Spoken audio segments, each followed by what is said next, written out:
Loan ఏం వస్తలేవు sir. మాకు 12,000 ఇస్తున్నారు సంవత్సరంకి, అది కూడా ఇస్తలేరు. అది కూడా 2 సంవత్సరం అయిపోయింది ఎక్కి.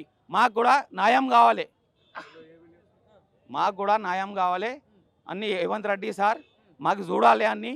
మాకు అన్న డ్రైవర్ మొత్తం ఇండియాలో మొత్తం రేవంత్ రెడ్డి సార్ ఏమో డబ్బులు లేవు గవర్నమెంట్ దగ్గర, ఇంతకుముందు ప్రభుత్వం అప్పు చేసింది, ఇప్పుడు ఇద్దామంటే డబ్బులు లేవు, బయట బ్యాంకులో అప్పు కూడా పుడతలేదని ఆయన మాట్లాడుతున్నాడు. మరి ఏం చెప్తాం? అదే సార్, ఎక్కడ పోయినాయి అన్ని డబ్బులు ఎక్కడ పోయినాయి? నెలకు సంవత్సరం షాదీ ముబారక్ ఇస్తా అన్నారు, దానికి ఇస్తా అన్నారు, లేడీస్కి ఇస్తా అన్నారు, 2,000 ఇస్తా అన్నారు, అది లేదు. షాదీ ముబారక్ ఇస్తా అన్నారు, గ్యాస్ సబ్సిడీ చేస్తా అన్నారు, అది చేయలే. చేయాలంటే ఆయన కావాలే కదా, ఆయన వాదా ఇచ్చిండు. ఆయన వాదా ఇస్తే చేయాలి కదా అన్ని. ఇంతకుముందు ప్రభుత్వంలో ఏమన్నా ప్లస్ ఉండేనా మీకు? తెలంగాణ గవర్నమెంట్ ఉన్నప్పుడు మాకు ఏం ట్రాఫిక్ వాళ్ళు ఎక్కువ చాలానే వేయలే. మాకు నెలకి ఇంట్లో పైసలు వస్తుండే, 10,000 కూడా ఇచ్చిండు ఆయన.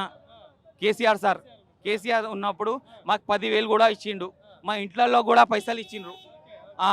అన్నీ బాగా అవుతాం చేసిండు కేసీఆర్ సార్. అంతే ఈసారి కూడా వచ్చింది రేవంత్ రెడ్డి అన్న, మాకు చూసుకోవాలి, అందరినీ చూడాలి. చేస్తా కొన్ని రోజులు టైం ఇవ్వండి అని అంటున్నాడు, మరి ఆగొచ్చు కదా.